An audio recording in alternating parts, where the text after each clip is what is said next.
peu importe les chiffres du ministère de l'Intérieur, tout le monde s'est bien rendu compte que la manifestation du 7 mars marquait un moment important dans la mobilisation. Et en particulier parce que non seulement les Français ne lâchent pas ce mouvement, ils continuent à le soutenir massivement, mais surtout parce que les syndicats tiennent leur front uni et pour l'instant tiennent leurs troupes. La question à venir est donc celle de la capacité d'Emmanuel Macron à entendre et à comprendre.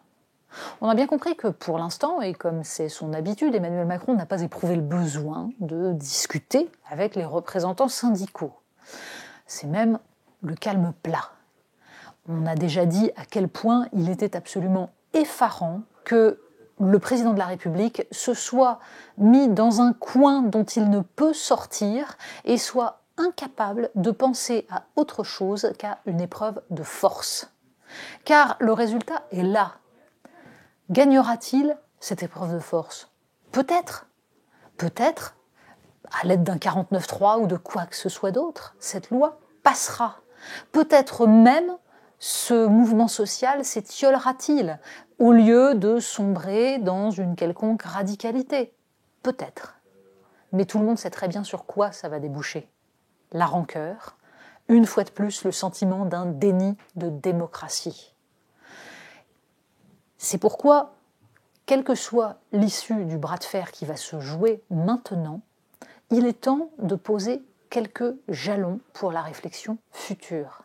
Premier constat, les institutions de la Ve République ne permettent plus de créer du consensus.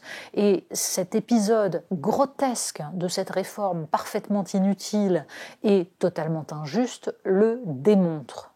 Deuxième constat, les forces politiques telles qu'elles sont aujourd'hui ne parviennent pas à proposer une issue qui conviennent à la majorité de la population. Elles ne parviennent même pas à se hisser à la hauteur de l'événement. Le ridicule des séances à l'Assemblée nationale, la bordélisation telle qu'elle a été vue par l'ensemble des citoyens, la baisse dramatique du niveau de réflexion et de débat, tout cela abîme la démocratie et c'est bien ça qui, là aussi, risque de porter des conséquences terribles pour la suite, non pas seulement de ce quinquennat, mais de la vie politique française en général. Il faut donc désormais se demander quelles sont les issues. Jean-Luc Mélenchon réclame un retour aux urnes. Après tout, ce serait l'issue logique. Et on ne sait absolument pas qui en sortirait vainqueur, autre bien sûr que ce qu'on peut subodorer, à savoir le Rassemblement national. La NUPES elle-même a-t-elle intérêt à ce retour aux urnes ? Mis à part pour permettre à Jean-Luc Mélenchon de redevenir député et de réexister un petit peu. On ne sait pas. Emmanuel Macron prendrait-il ce risque ? Ce serait ruiner totalement les troupes qui lui restent.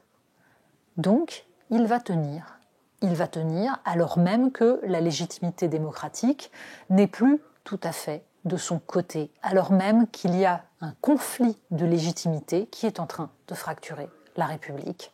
Et c'est bien cela, aujourd'hui, qui doit être regardé de près, car c'est cela qui portera des conséquences tragiques, puisque l'horizon de 2027, aujourd'hui, a quand même un côté profondément sombre.